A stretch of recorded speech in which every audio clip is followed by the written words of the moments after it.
പറന്നുയരുന്നതിനിടെ വിമാനത്തിന്റെ എഞ്ചിനിൽ തീപിടിച്ചത് യാത്രക്കാരെ പരിഭ്രാന്തിയിലാഴ്ത്തി.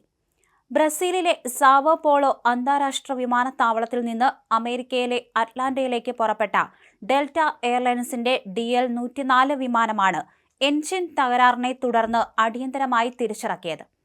272 യാത്രക്കാരും 14 ജീവനക്കാരുമാണ് വിമാനത്തിലുണ്ടായിരുന്നത്.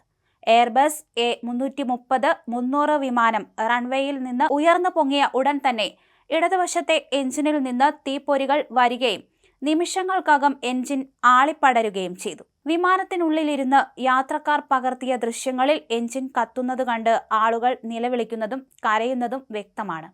എഞ്ചിനിൽ നിന്നുള്ള അവശിഷ്ടങ്ങൾ താഴേക്ക് വീണ് റൺവേക്ക് സമീപം ചെറിയ തീപിടുത്തമുണ്ടായതായും റിപ്പോർട്ടുകളുണ്ട്. വിമാനം 4500 അടി ഉയരത്തിലെത്തിയപ്പോഴാണ് പൈലറ്റ് അപകട വിവരം തിരിച്ചറിഞ്ഞത്. കൺട്രോൾ റൂമിൽ നിന്ന് നിങ്ങളുടെ ചിറകുകളിൽ തീപിടിച്ചിരിക്കുന്നു എന്ന സന്ദേശം ലഭിച്ച ഉടൻ പൈലറ്റ് സന്ദേശം അയക്കുകയും വിമാനം സുരക്ഷിതമായി താഴെയിറക്കുകയും ചെയ്തു.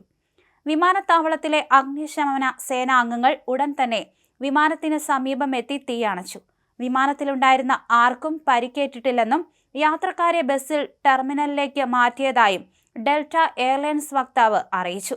സാങ്കേതിക തകരാറിനെ തുടർന്ന് വിമാനം റദ്ദാക്കി. യാത്രക്കാർക്കുണ്ടായ ബുദ്ധിമുട്ടിൽ ഖേദിക്കുന്നതായും സുരക്ഷയ്ക്കാണ് തങ്ങൾ മുൻഗണന നൽകുന്നതെന്നും അധികൃതർ വ്യക്തമാക്കി.